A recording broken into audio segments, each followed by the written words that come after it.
Thank you. So today I'll present the work I did together with Ulrike Meyer on phishing certificates. And I want to start by answering the question, why would we even look at certificates? And the reason is that we've seen a steady increase of websites that are using HTTPS. Up to 90% of page loads are using HTTPS in some regions of the world.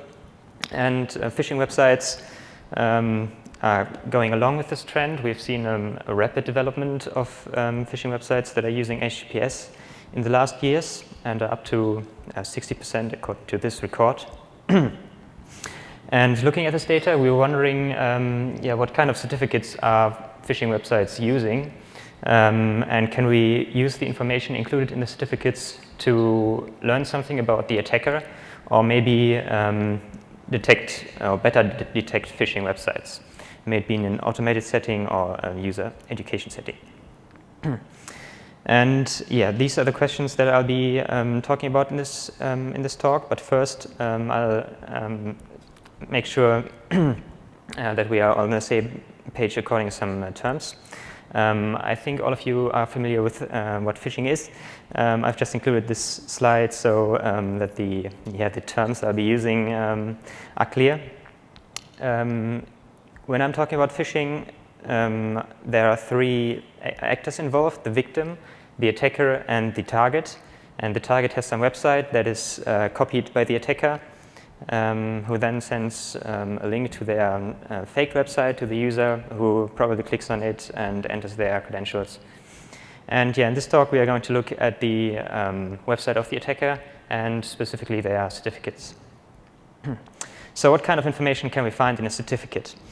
There are several types of certificates. They can be roughly divided into three types.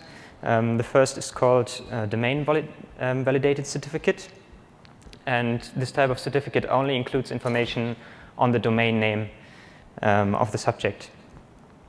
So this is the most basic type, and it can be verified automatically, as is, for example, done by the issuer Let's Encrypt. However, CAs also have the ability to verify more about the subject than just ownership of the domain. And this could result in an organization-validated certificate. You can see that in this case, not only is information about the domain included in the certificate, but also an organization name in the O attribute, organization attribute of the certificate. However, the URL bar, even though there are differences in the certificates, usually does not make differences between these two types. There is, however, a third type that is called extended validation. And to grant an extended validation certificate, a CA has to follow a very strict process, which is at least currently and in some browsers displayed differently in the URL bar. And as you can imagine, the more information we can find in a certificate, the more we can argue about these certificates. So in the following, we are going to see what we found. We were mainly concerned with two research questions. The first is, are there general differences between certificates of phishing and benign websites? So for these, we looked at the two data sets, and we're finding out, for example, are all phishing websites using Let's Encrypt while none of the benign ones do? For the second question, we included some additional context, and we're trying to find out if the phishing websites are able to replicate information of the certificate of their targets. And the core of both of these questions is a comparison between phishing and benign certificates. So I will now explain how we collected those certificates. We started by creating two data sets, benign and phishing. And both data sets originate from, the certificates were extracted from URLs, and the benign URLs were collected from Alexa. These are the top 50,000 lists on the Alexa list.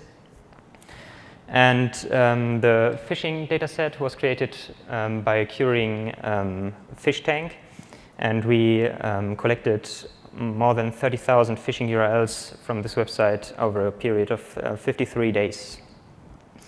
Yeah, after extracting the URLs, we collected the certificates. This was done in the same way for both datasets. And we collected more than 43,000 benign and more than 25,000 phishing certificates. From these, we removed several duplicate certificates, and we also decided to focus only on valid certificates. So we removed invalid certificates as well, and ended up with a data set that contained almost 40,000 benign and almost 10,000 phishing valid certificates. So we can already say that just looking at a warning and deciding that a phishing website must be the one that has a warning that the HTTPS is invalid is no longer the case. So starting from these collected certificates, we then extracted features that we wanted to look at a little more closely, and and did the analysis. And I will now present the results. I'll start with with some general differences. So there was the first research question, and the first thing I want to show you is the distribution of validation types. So this represents, in a way, the information that is included in the certificates of the different data sets. And we can see here on this figure the percentages of organization validated, extended validated, and domain validated certificates.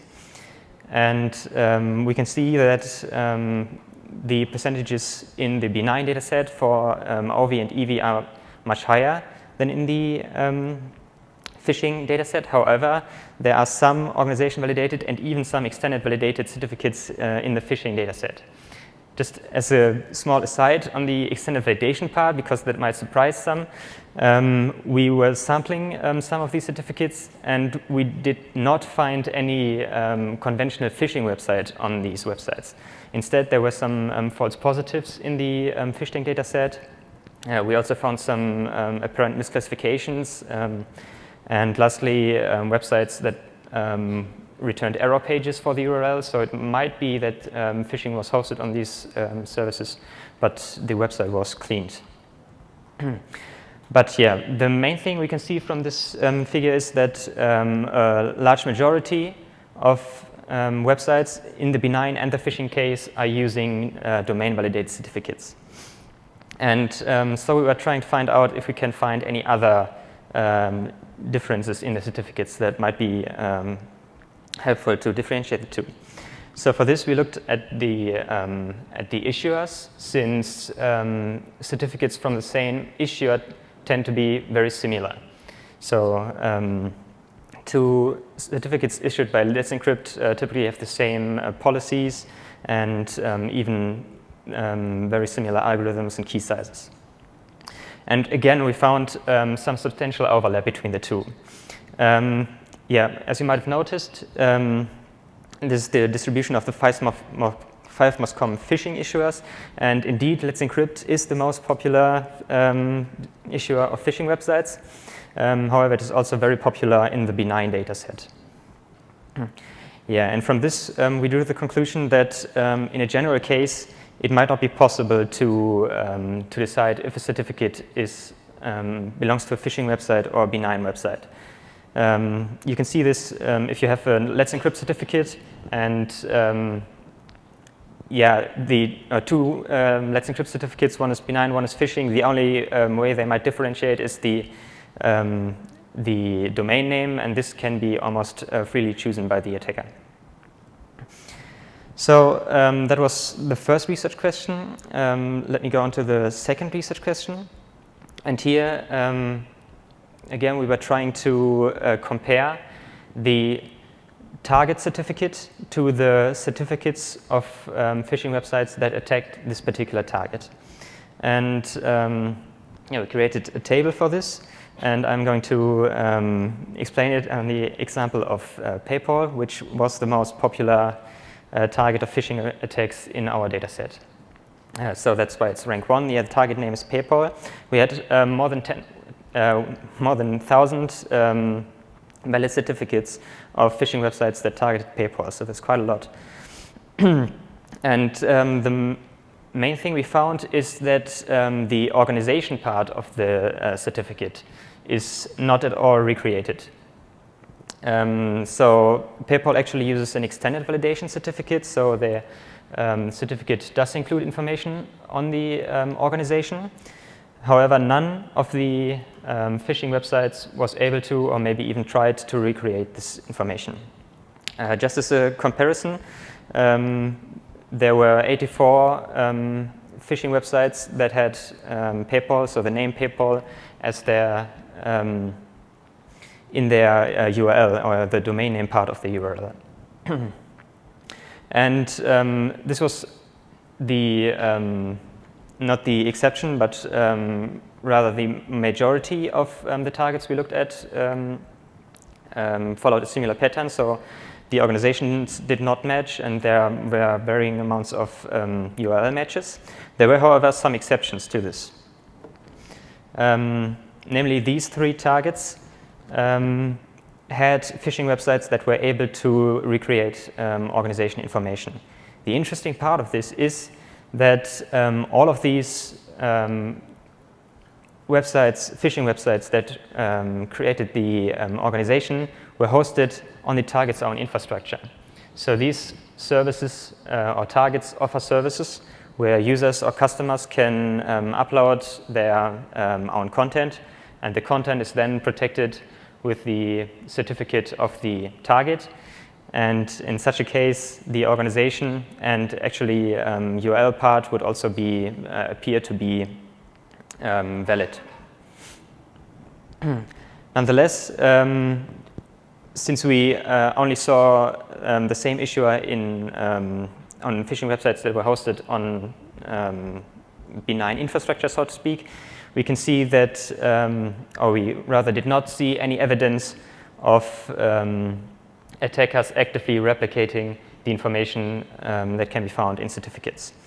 However, the abuse of target infrastructure is possible. So that's what we found for the 2 research questions. Now, if we wanted to actually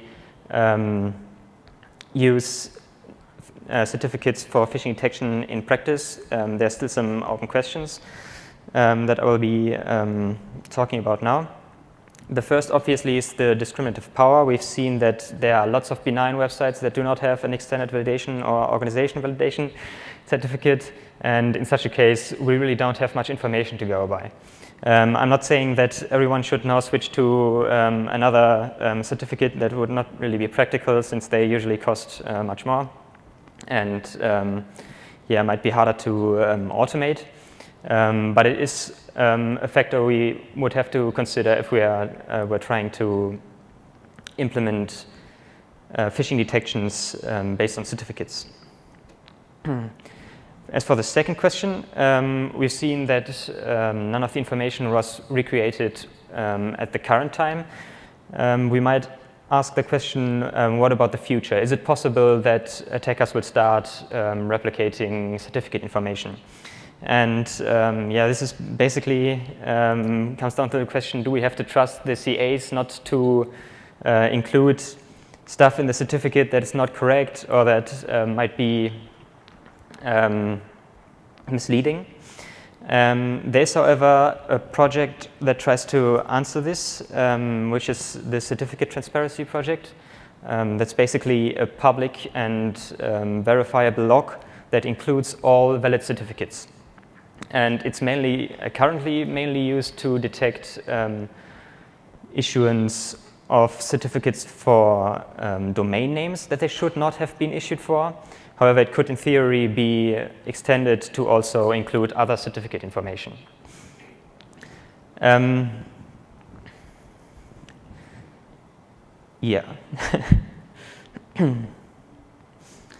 Lastly, if we were to look at actually implementing phishing detection based on certificates, we would also have to deal with some other problems. For example, TLS interception. If the certificate exchange is intercepted by a third party, as is, for example, the case with some antivirus products, or has even been shortly the case on a national scale, yeah, we might not get the information out of the certificate that we are interested in. Yeah, with these problems and open questions, I'd like to conclude the talk. We have seen that it is very hard to differentiate in general between benign and phishing certificates, might even be impossible. However, we did not find any evidence that attackers are actively replicating the content of their target's certificate. And yeah, as open questions that I very gladly extend to the audience, maybe certificates can be used in the future for automated detection or user detection. I'm interested, yeah, in what you think on that. And with that, thank you for your attention.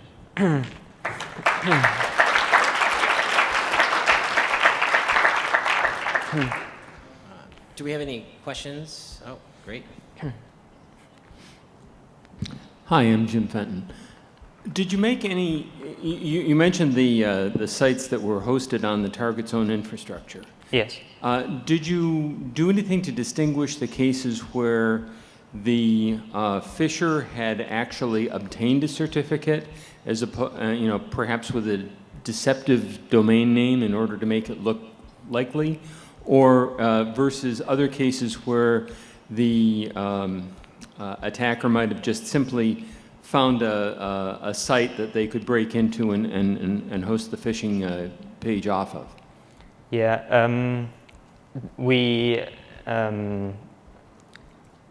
labeled the data by their targets by using the fish tank entries. And if I say that the target was not replicated, I mean that it was not replicated by any of the phishing websites that had the target label in the dataset. Does that answer the question? I'm not sure I quite understood, but I guess the question was, I'm wondering in how many of those cases you think that the attacker actually had to go out and obtain a certificate versus use one that was on a site already. Yeah, in that case, I would say 0. That is pretty much the point, yes. Thank you.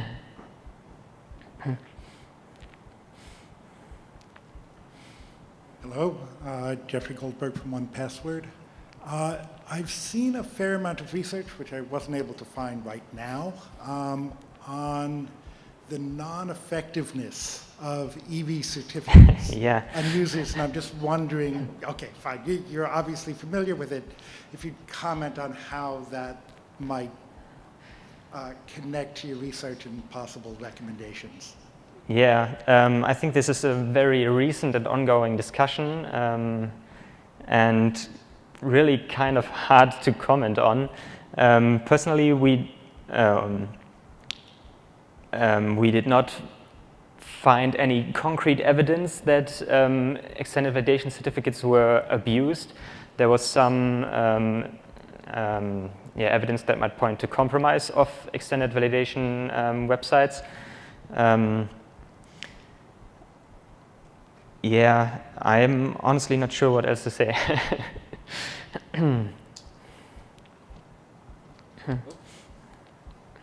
Late-breaking question. Martin Daly, hi.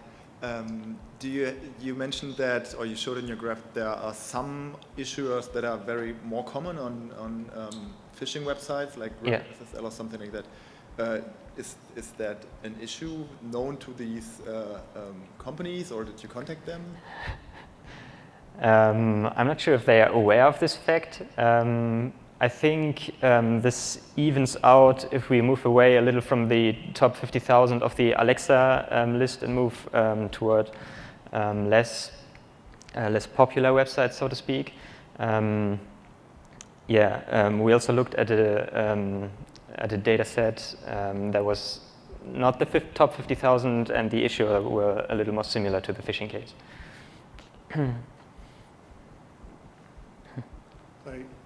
Just to fill in for that last question, Let's Encrypt, or the EFF, which is behind Let's Encrypt, is well aware that the paid certificate authorities are very much advertising this fact.